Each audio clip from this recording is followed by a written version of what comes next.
So, good afternoon YouTube. It's Tony the Lakeland Biker, and I'm not in the Lake District. I'm in the land of the Prince Bishops, County Durham. Heading to a place called Stormin the Castle for North East Mag's Stormin the Castle, which is a motorcycle action group fundraiser organised by the North East region. And it's the 25th anniversary this year, and as it's an event I was involved with running for the best part of 16-17 years, I don't want to miss the silver jubilee of Stormin the Castle. So my wife's been kind enough to let me go play motorbikes for the weekend, so here I am. I was tempted to go as a punter, but then I thought, fuck it. Most of the people I want to see will be working the event, so the only chance you get to have a crack with them is if you're working the event. So I volunteered. And also because I took a break from the event for 5 or 6 years after I came off the committee, I can just enjoy it as being an ordinary waller today. You know, do whatever hours I get. Chances are I'll be stuck with a mate of mine, which is always nice. We work well together. So here we are, boys and girls. We are just in the little village of Toft Hill, which is just a little bit to the southwest of Bishop Auckland. And we're up in the, we're quite high up in the Pennines here.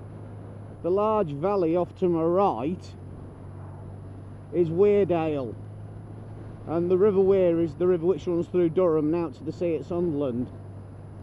And as you can see, it's quite pretty up here. You know, when you say the northeast of England, most people imagine heavy industry, pits, handicap.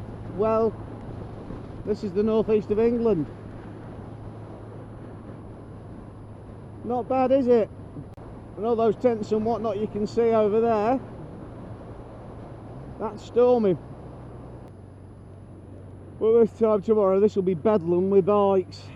They used to run a winter rally here called the Mad Axeman. The Axeman itself's still going, but it's not at the castle anymore. And it was brilliant, because you had a nice warm castle to drink in. You're still camping. You could go in the piss in the castle itself. Luxury holiday homes, the caravans, but they like to try and convince people that they're luxury. Howdo! Good. Where's Marshall's? Same as it was last year. Alright, Jim, you evil bastard!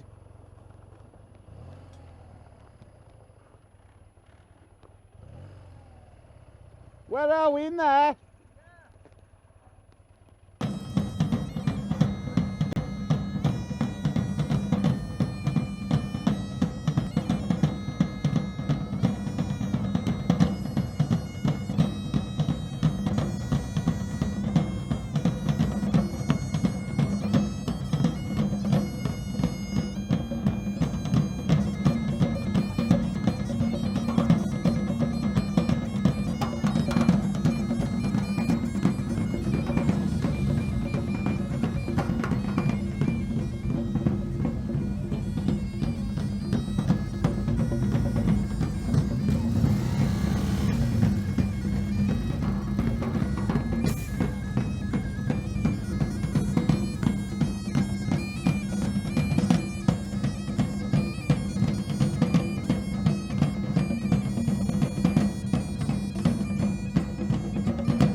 See you next year. Andy! I'll see you next year, mate. You too. And if you're ever over in the Lake District, knock on the door. So that's storming over for another year. Smashing weekend. As usual, I didn't get to see any of the bands. I spent last night sat on the main gate and Friday night flogging cans of beer with a bit of litter picking, running around, picking stuff up. And I even managed to avoid getting given a radio till this morning, which as far as I'm concerned is a result.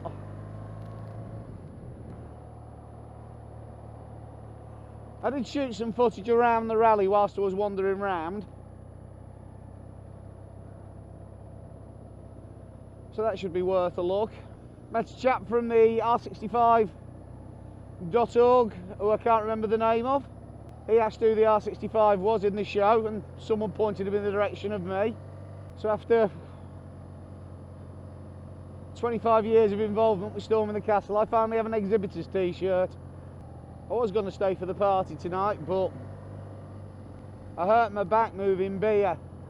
The thought of mixing a shed load of beer with painkillers just to stay at the staff party just doesn't appeal. I'm a bit too old for that malarkey these days. I hate these fucking things. Oh. Not good on a sore back. But yeah, 5,000 people, had a bloody good time. Very well organised nowadays in comparison to the way it used to be. So next stop, the Lake District. And for all you out there in YouTube land who half fancy storming, you missed a smashing rally. It were really good. Couldn't have asked for a better do. And because patch clubs aren't allowed to display colours on site, it's part of the licence agreement. You don't tend to get the patch club presence which you got in the 90s and the early 2000s, so it makes it a much more pleasant affair. But that's the site down there.